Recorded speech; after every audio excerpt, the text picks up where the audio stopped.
Hai guys, video ini adalah untuk pembentangan infografik bagi subjek SMU 13102 Penghayatan Etika dan Peradaban. Tajuk bagi infografik kami adalah cabaran dan penyesuaian terhadap pasangan perkahwinan campur di Malaysia.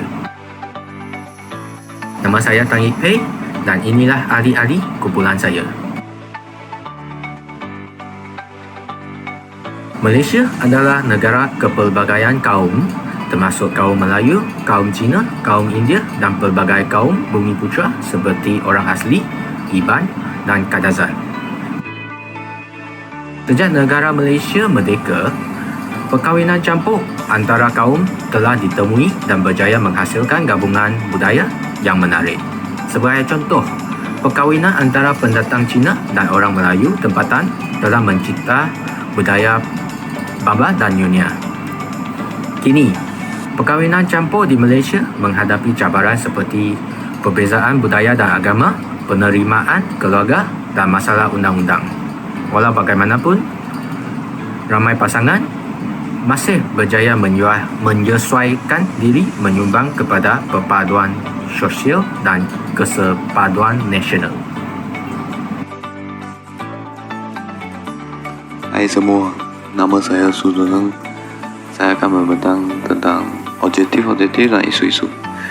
Objektif untuk kajian ini ialah mengukur sejauh mana masyarakat sedar dan menerima terhadap konsep perkahwinan campur.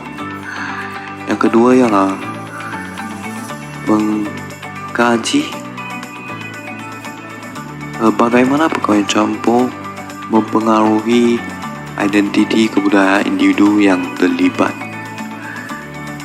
Yang ketiga ialah menerokai pelbagai cabaran yang dihadapi oleh pasangan yang terlibat dalam perkahwinan campur. Seterusnya isu-isu yang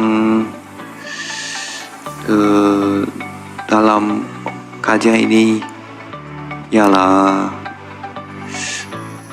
kalangan masyarakat masih ada pandangan yang negatif atau stereotip terhadap perkahwinan campur. Yang kedua ialah kedua-dua keluarga akan mewujudkan konflik budaya seperti cara menyambut perayaan dan bukan saja menjejaskan pasangan yang terlibat dalam perkahwinan campur, dan juga ada resam yang berlainan akan menjejaskan kehidupan mereka seharian, seperti cara mereka makan, cara mereka menyediakan makanan dan pakaian. Itu saja dari saya. Thank you. Nama saya Win Zuhang. Seterusnya saya akan membentangkan bahagian kedua, yaitu metodologi. Pertamanya, kami akan mengenal pasti masalah tentang isu perkahwinan campur. Kini, kes perkahwinan campur semakin bertambah. Perkahwinan campur akan menyambungkan dua kaum dengan budaya dan adat yang berbeza. Ini mungkin membawa beberapa masalah dan cabaran terhadap pasangan perkahwinan itu. Seterusnya, kami akan mengkaji perkahwinan campur melalui pengumpulan data. Ini termasukkan dua jenis data. Yang pertamanya, data kualitatif melalui kajian literatur.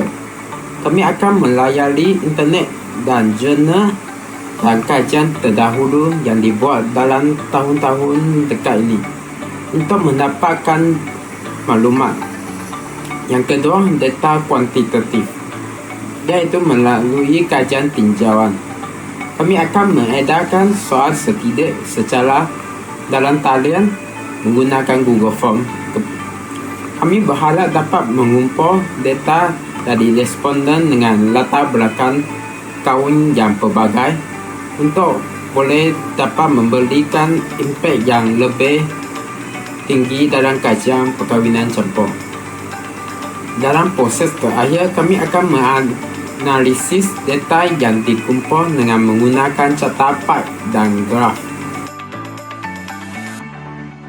Slide yang seterusnya menunjukkan soal selidik Google Form. Dalam slide ini terdapat pautan dan kod QR untuk Google Form ini. Selain itu, gambar tersebut menunjukkan muka Google Form. Dalam tinjauan Google Form ini mempunyai 7 soalan. Jumlah responden yang kami berkumpul dalam kajian ini sebanyak 46 orang. Assalamualaikum dan salam sejahtera. Saya Nafarin binti Batu Syam nombor medik 2114000859. Saya ingin membentangkan tentang analisis data yang kami dapati berkaitan dengan perkahwinan campur dalam soal selidik kami berikan kepada masyarakat. Berdasarkan soal selidik terdapat beberapa data yang kami dapati.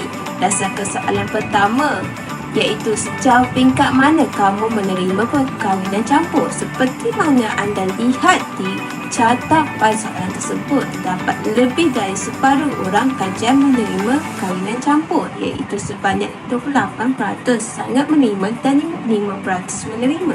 Walau bagaimanapun, ada daripada mereka iaitu 11% sederhana, 4% tidak menerima dan 2% sangat tidak menerima perkahwinan campur.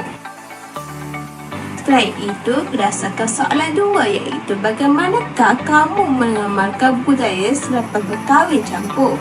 Seperti anda lihat carta pada soalan tersebut, anda akan lihat setinggi 91% mengampungkan elemen dan mengamalkan kedua-dua budaya. Segitu daripada itu, 7% mengabaikan satu budaya dan mengamalkan budaya sendiri dan 2% mengamalkan budaya kedua-dua pasangan secara individu. Di samping itu, soalan 3 iaitu bagaimanakah kamu menyesuaikan diri dengan budaya pasangan anda. Seperti anda lihat di carta bar tersebut, setinggi 36% menghormati adat dan tradisi pasangan, 14% merayakan perayaan pasangan, 8% belajar ibu bahasa pasangan dan 3% lain-lain. Saya akan berikan kepada Tang Kim Ming untuk menyambungkan beberapa analisis. Terima kasih. Nama saya Tang Kim Ming. Sekarang saya akan menyambungkan pembentangan dari grup member saya. Soalan seterusnya, apakah cabaran utama yang hadapi dalam perkahwinan campur? Analisis yang kami dapati adalah setinggi 21 orang menghadapi cabaran perbezaan budaya dalam perkahwinan campur mereka. Hal ini kerana perbezaan dalam kepercayaan agama boleh mencetuskan konflik, terutamanya dalam keputusan besar seperti pendidikan anak-anak atau upacara keagamaan. Selain itu, perbezaan dalam nilai dan tradisi keluarga juga boleh menyebabkan ketegangan. Soalan seterusnya, bagaimanakah kamu mengatasi cabaran-cabaran tersebut? Sebanyak 41 orang mengatasi cabaran dengan meningkatkan komunikasi dengan pasangan. Hal ini kerana satu pasangan mungkin terbiasa berkomunikasi secara langsung dan sementara yang lain lebih suka mengekalkan keharmonian dengan mengelakkan konflik. Dengan meningkatkan komunikasi, mereka boleh belajar memahami cara-cara berkomunikasi yang berbeza dan mencari cara yang sesuai untuk berinteraksi. Soalan terakhir adalah, pada pendapat anda, yang manakah cadangan bawah boleh meningkatkan penerimaan masyarakat terhadap perkahwinan campur? Cadangan-cadangan tersebut adalah media dan promosi, penganjuran acara perpaduan, sokongan dari pihak berkuasa, program kesedaran dan pendidikan. Sebanyak 50% peserta percaya bahawa program kesedaran pendidikan dapat meningkatkan penerimaan masyarakat terhadap perkahwinan campur. Program-program ini boleh menghilangkan prasangka dan memberikan pengetahuan tentang kelebihan dan cabaran perkahwinan campur. Dengan begitu, orang akan lebih terbuka dan menghormati pasangan dari budaya yang berbeza.